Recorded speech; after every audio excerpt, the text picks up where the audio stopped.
The movie begins with a woman named Nina, who is playing the piano. After a while, she changes her clothes, wanting to go out. But when she leaves the apartment, she finds the elevator out of order. Then she hears strange noises coming from downstairs. When she looks, she sees a woman staring at her. Suddenly, that woman rushes up the stairs. Nina runs back inside, locks the door, but is shocked when the woman opens it and enters. Nina hides in a room, watching as the woman searches for her. Moments later, Nina's husband comes home drunk, yelling at her. When Nina tries to go to him, the strange woman appears behind her and drags her back inside. Sometime later, we see a man named Andrea arriving at the same house. He was going to meet a therapist named Mara. One of her assistants opened the door for him. The house looked very different inside, filled with mushrooms and herbs everywhere. Mara welcomed him with something to drink so they could talk. She sat with him, ready to listen to his problems. Andrea began telling her that he wanted his wife, Olia, to forget an incident from the past that had deeply affected their relationship. It turned out that Mara was not just any ordinary therapist. She could reach into the hearts of lovers, friends, and strangers, not through magic or witchcraft, but through mushrooms and herbs. Mara asked him, "What's the memory you want me to erase from your wife's mind?" Andrea stayed silent, unwilling to answer. Mara leaned closer and said, "When you were younger, you were a bit reckless, weren't you?" He replied, "Yes." "How do you know?" She smiled. "That's the least of it. Now I'll count from 1 to 10. Just look into my eyes and I'll know exactly which memory you want erased." Then the past is revealed. One night, Andrea and Olia returned home after one of her concerts. She was a famous singer, and at the time, she was pregnant. As they entered their home hoping to enjoy the evening, Olia suddenly saw burglars inside. She quickly warned Andrea, and he was about to take her and run, but the intruders caught them. Andrea pleaded, "Take everything you want, just let us go." But the burglars replied that they had already searched the entire house. They tied Andrea up and took Olia away.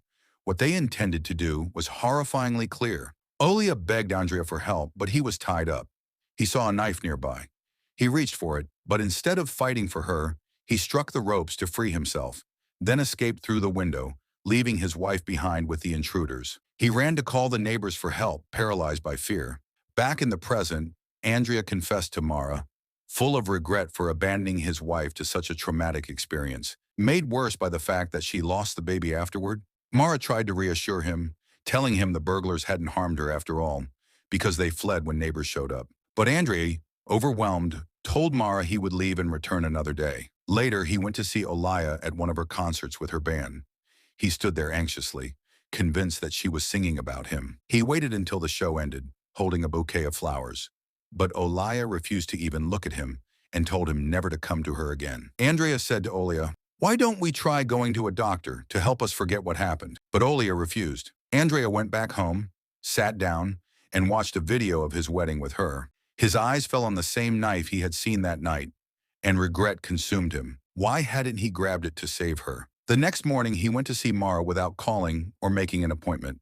He entered and she appeared in a red dress, telling him to take some mushrooms from a box. He asked, "And what am I supposed to do with this?" Replied, "The solution lies in this little mushroom.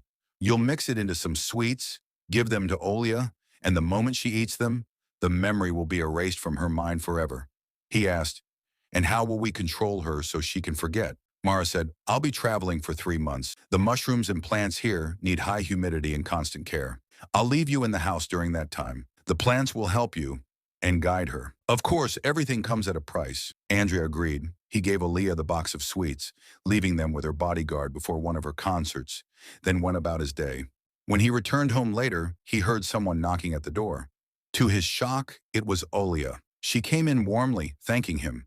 It was clear the plant's influence had already begun. She told him the cake had been delicious and even said she had no problem living with him again, on one condition: they must move out of their old house. Without hesitation, Andrea agreed. The next morning, he took her to Mara's house, telling her they'd stay there temporarily until they found a new home. Olia was thrilled by the place, enchanted by the plants. She noticed a locked room. Andrea explained, "That's the landlady's room." Then she went exploring the apartment, jumping around playfully. Andrea went off to work and met his friend Kirill, who had also been sent to Mara. Kirill said, "Congrats! Your relationship with Olia is looking better already." That evening, Andrea returned home to find Olia preparing dinner. He told her, "Leave the dinner for later. I need to talk to you about something important." But suddenly, she saw a man standing in front of the locked room. only to realize it was just her imagination. Later, Andrea was watering the plants. When he turned, he saw a little girl in front of him. She whispered, "Get out of here." Shocked, he stammered, "Who are you?" The girl answered, "Keep your voice down so they won't hear you." He asked, "Who do you mean?" She replied, "Be careful. They'll trick you." Then she vanished. He rushed to the door to look for her, but found no one. When he returned to the room, a horse had somehow gotten inside. Suddenly, he woke up. It had all been a dream. He was late for work. Rushing to get dressed, he told Olia, "Why didn't you wake me up?" She answered that she had been busy preparing for her performance. At work, he called Mara and said, "It seems my wife really did forget." She replied, "So what's the problem?" He said, "The problem is, I'm seeing strange things in your house." Mara calmly told him, "Don't worry, those are the kind spirits. They used to live here before, and now help me with my work." Then she hung up. Meanwhile, Olia was practicing the piano. She felt someone behind her. She thought it was Andrea, but when she turned, no one was there. Frightened, she grabbed her coat and left the house, waiting outside Andrea's workplace. When he came out, he saw her waiting. He took her hand, and together they went back home and spent the night. Olia was shocked when she saw a strange man standing there, watching them. She quickly woke Andrea, and it turned out that the man was Mara's assistant, who came once a month to fix things around the house. Andrea told him, "This is someone's home. You should have let us know before coming in." Andrea noticed blood on the man's hands, but he refused to explain why, and simply left. Andrea went back to his wife, told her what had happened, and started getting dressed for work. She admitted she was afraid to stay alone, but he reassured her before leaving. Olia continued practicing for her concert until she suddenly heard a noise and saw Andrea standing by the window. The shocking part was that Andrea was actually at work, calling her on the phone. When she didn't answer, he got worried and rushed home, only to find her collapsed on the floor, blaming him in tears. It seemed she had remembered what happened that night, but only for a moment. Soon after, she slipped back into forgetting. Confused and desperate, Andrea left the house and tried calling Mara, but her phone was switched off. He left her a voice message saying that his wife's nerves were shattered and that she had started remembering again. When he came back later, Olia was asleep. He couldn't rest. He went to the town archive, looking up who had lived in the house before them. He discovered that in 1938, a woman named Mara Saftina had lived there, and before her, a secret officer. He asked the clerk if there were more names. She replied that these were the last entries from 1953, and that others might have lived there afterward without being officially recorded. The next day, Andrea went to Kirill and told him he had checked the records, but found nothing about this Mara. If that's really her name, it's not in any official file. Andrea continued, telling him that Olia wasn't doing well, and asked how to reach Mara. Kirill admitted he didn't know.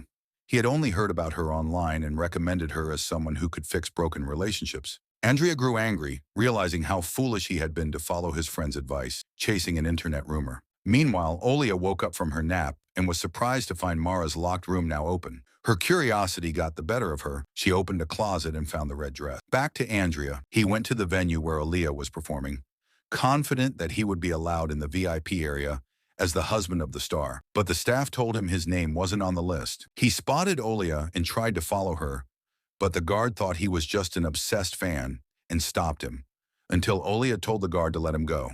Andrea asked her, "How are you feeling now?" But then came the shock. Olia replied, "Who are you exactly?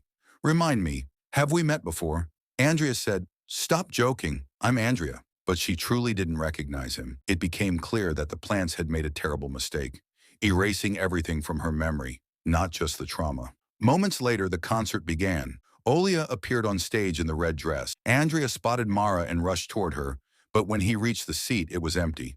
The guard started yelling at him and threw him out. Andrea returned to the house, found Mara's room open, and began searching through it for anything that could help him. Andrea found photos of a military officer and snapped them with his phone. He noticed something behind a closet, and when he pushed it aside, he discovered a hidden passage in the wall. Inside, he stumbled upon what looked like a small apartment filled with strange items, clear signs that someone was still living there. He found papers covered in fingerprints, but couldn't make sense of them. Then he discovered photos of Mara together with the officer. Suddenly, the little girl appeared again and warned him not to go further, saying Mara had planned everything to lure him here. He asked her, "What does she want from me?" The girl told him Mara was going to deceive both him and his wife. She handed him a paper and told him to read it. On it were the names of many people, all of them dead. She whispered, Take your wife and run far away. Disappear from this place. Andrea rushed to Olia's concert, but by the time he arrived, the venue was closed and the audience had already left. He returned home, but his key wouldn't open the door. As a last resort, he went to the police station to file a missing persons report for Olia. He explained everything from beginning to end, but as expected, they dismissed his story and told him to go home. They'd contact him later. Frustrated, Andrea searched online for Mara the therapist and found the same video Kirill had once mentioned. In the interview, Mara claimed her success came from God, a bit of skill, and her deep knowledge of fungi and biology. She explained that white fungi held great power and could grow anywhere with extreme humidity, and she admitted she also had a small farm far away from the house. Andrea began searching her pictures carefully and recognized a place he had seen before. He pulled up the officer's photo on his phone and noticed a pillar resembling the exact same white fungi. He now knew where to go. When he arrived, he found the gate locked, so he climbed over the wall. He entered a warehouse and saw mushrooms growing everywhere. There, he came face to face with the same man he had seen at Mara's house. Andrea demanded, "Where is my wife?" The man calmly said, "Sit down." Andrea grew furious. "Where is she?" The man answered, "She's with me." Then suddenly the lights went out and he vanished. As Andrea tried to escape the warehouse, bam! The man struck him unconscious and threw him into a car. When Andrea woke up, the man asked him, "What exactly did you want your wife to forget?" Andrea replied, "What happened that night?" The man smirked. "Of course you were afraid. And do you know why she chose you?" He went on to reveal that Mara had also taken his own lover away from him, and his wife was none other than Nina, the woman from the beginning of the story.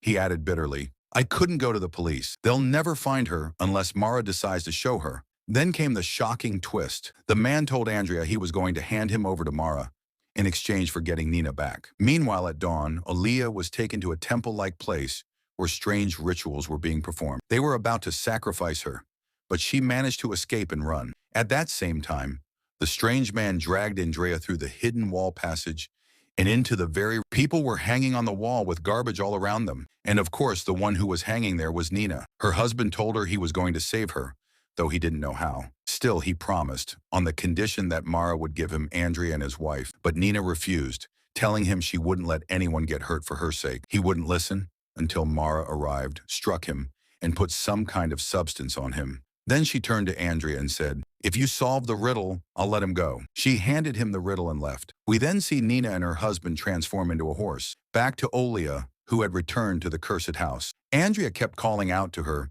begging her to listen. When he finally reached her, he found her completely broken. She ran and fell down, and black clothing began covering her body while Mara was chasing her. Andrea rushed down, horrified at the sight of her, unable to process what he was seeing. The police suspected him since he was with her, and they arrested him. But by then, he had already gone mad, and Olia had escaped from him forever. The next morning, Andrea went to see the inspector because he needed answers. The inspector told him they had found no opening behind the closet, the one Andrea claimed existed. He added that the neighboring apartment belonged to a woman who lived abroad, and she had said they could search it when she returned. The inspector asked Andrea, "Is the owner's name Mara?" The inspector only replied, "That doesn't concern you." Andrea tried to explain that he wasn't the one responsible for what happened to Olia. He showed the inspector a paper that had fallen on him before the incident. Surprised, Andrea said he had never signed anything. The inspector told him someone influential was protecting him and that he couldn't keep him locked up for long, then let him go. Andrea returned to the cursed house and saw the opening in the wall right in front of him. He entered the room but found no one. He collapsed to the ground and woke up in a strange place. A young girl appeared and warned him. He asked her about Olia. She told him, "Speak softly, or you'll expose us." He asked her why she was doing all this. She answered, "So that you'd feel guilty." He said, "I don't understand. Why me?" She replied, "Because you did the same thing my father did." Then she showed him how her father had fired at the workers, and when she touched his hand, Andrea saw Mara as a child. Back then, the police were brutally abusing the workers, and the officer dragged Mara away. Her father never defended her, just as Andrea had failed to save his wife. Andrea woke up from these visions and finally found Olia. She told him to leave. He said, "So you remember everything now?" She replied, "Mara told me everything." She told him to leave so he wouldn't get hurt, but then he found Mara in the house with him. She was watching his wedding video and said, "If you truly love her, prove your love for her." He asked, "And what do you want me to do?" She told him he would take a small test, and if he succeeded, she would let Olya go. Of course, he agreed. She made him relive the day the robbers came.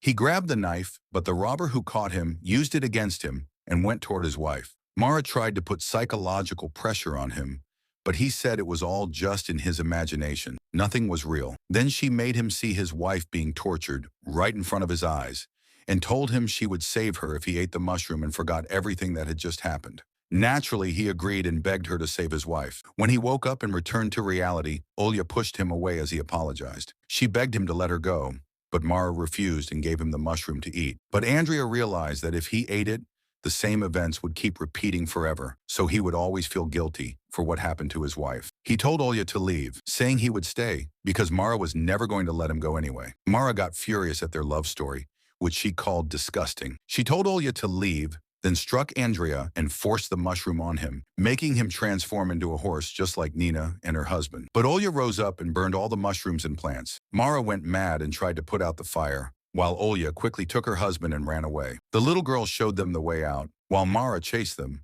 but the girl managed to stop her and freed the people who had been turned into objects so they could take revenge on her. Finally, Olya and Andrea escaped, and that's where the movie ends. I hope you enjoyed the summary. Don't forget to like and subscribe to the channel. Thanks for watching.